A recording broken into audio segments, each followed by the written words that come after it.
क्या ये world cup associate countries का है?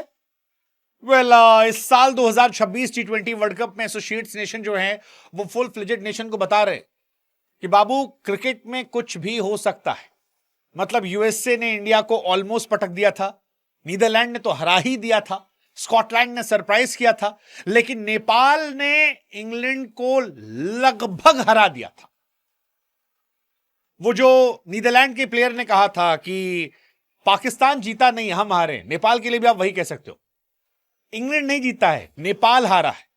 वो जो 4 रनों से हार हुई है वो नेपाल की हार है, क्योंकि इस मैच में इंग्लैंड धुआं धुआं हो गई थी। इंग्लैंड के सारे खिलाड़ियों के होश फाख्ता हो गए थे। 184 रन बनाने के बाद अगर आप एक एसोसिएट नेशन के सामने पानी पीते नजर आ रहे हैं, हांफते नजर आ रहे हैं, कप्तान को बार बार कूदना पड़ रहा है, हैरी ब्रूक को परेशान होना पड़ रहा है, दैट डिफाइंस की मैच बड़ा तगड़ा था। टी20 वर्ल्ड कप 2024 में नेपाल जो है वो 1 रन से हारी साउथ अफ्रीका से, और आज वो इंग्लैंड से 4 रन से हारी। और मुझे लगता है ये दोनों मैच उनका था, दोनों मैच उनका था।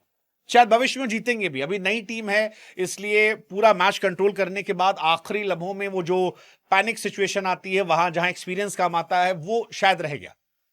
बट लगभग ये मैच वो जीत गए थे, लगभग मैच जीत गए थे। नेपाल को आखिरी ओवर में 10 रन चाहिए थे, और अगर आपको टी20 मैच में 10 रन चाहिए तो आपका मैच जीता हुआ होता है। मतलब 10 रन इज नथिंग अगर आप 184 चेस कर रहे हो और आपके पास एक वेल एस्टेब्लिश बल्लेबाज है। लेकिन वही था कि आखिरी ओवर में नेपाल ने थोड़ा स्ट्रगल किया। 0-1-1-2-0-1। सैम करन जो इंग्लैंड के हीरो रहे हैं, मैन ऑफ द सीरीज रहे थे, प्लेयर ऑफ द सीरीज एक जमाने में जब इंग्लैंड चैंपियन बनी थी, आज उन्होंने फिर बताया कि वाई ही सो यूजफुल, और इस मैच को लगभग हारा हुआ से जीता हुआ कर दिया। 4 रन से इंग्लैंड जीत गई, केवल 6 रन गए इस मैच में, मतलब इस ओवर में, विच इज क्वाइट अनफॉर्चुनेट कि यार इतना क्लोज मैच आ कैसे। हालांकि नेपाल ने जबरदस्त खेला यार आज के मैच में। नेपाल बहुत अच्छी पारी खेली। नेपाल मतलब धुआं धुआं कर रही थी। नेपाल इस मैच में एक्चुअली आप देखो अगर तो धुएं पे ले आई। वो एंड में एक विल जैक्स की पारी जो थी और Harry Brook, Will Jacks, Harry Brook और बेथल, इन 3 ने थोड़ा सा बैटिंग में नुकसान पहुंचाया, वरना इंग्लैंड कि इन्होंने लगा दी थी। अगर आप बैटिंग स्कोर देखो, फिल सॉल्ट आरसीबी वाले जो हैं वो 1 रन पर आउट होते हैं, बटलर जो हैं इतने बड़े प्लेयर हैं वो 26 पर जाते हैं, बेथल ने अच्छी पारी खेली, उसके बाद हैरी ब्रूक ने जबरदस्त पारी खेली, नीचे आकर सैम करन जो थे वो बेहतर थे, गेंदबाजी ठीक ठाक थी, लेकिन बल्लेबाजी में आज जबरदस्त पारी जो है वो मारी गई। दीपेंद्र क्या कमाल के प्लेयर है, 29 गेंदों पर 44 रन। एंड में भी अगर आप देखोगे लोकेश एक्सपेक्टेड कि शायद वो मैच जिता देंगे, बिकॉज लोकेश नॉट आउट थे, और मेरे को लग रहा था यार कि आखिरी ओवर में 10 रन चाहिए। लोकेश का स्ट्राइक रेट जो था वो बेहतर था, क्यों नहीं जीते वो पता नहीं मुझे, मतलब जीत जाना चाहिए था। लोकेश और आरिफ ने मिलकर 22 रन कूटे थे। आप देखो बड़े बड़े बॉलर्स को, मतलब आर्चर का ओवर जब आया तो उस टाइम धुआं धुआं निकल दिया था। 19 बॉल पे 46 चाहिए था, और फिर इस तरह की पारी खेलने के बाद जहां पर आप 22 रन मारते हो, छक्का विकेट सिंगल वाइड, छक्का छक्का सिंगल, आपको लगता है कि ओवर हो गया, मतलब ये बहुत बड़ी बात है। 1900 ओवर डालने जब लुक वुड आए, उनको भी 14 रन कूट दिए गए। सो आखिरी के 2 ओवरों में अगर आप इतने रन कूट देते हो, जहां पर 14 वुड को मारा गया, 4 वाइड वाइड फिर चौका, उसके बाद लास्ट ओवर में 10 रन, सो आपको लगता है कि यार काम तो हो गया।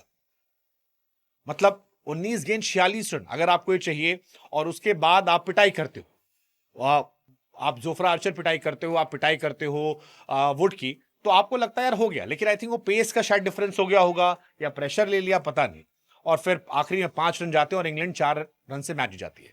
नेपाल का दिल टूटा है, ये दिल टूटना बनता है, लेकिन मुझे लगता है कि ये इंग्लैंड की जीत ज्यादा नेपाल की हार है। जीता हुआ मैच क्लच सिचुएशन में आकर हार जाना 4 रनों से, वानखेड़े में क्या सीन होता। मतलब नेपाल क्योंकि हमारे भाई बंधु हैं, पड़ोस के रहने वाले हैं, आप इमेजिन करो कि मुंबई के वानखेड़े स्टेडियम में नेपाल इंग्लैंड को हरा रही है।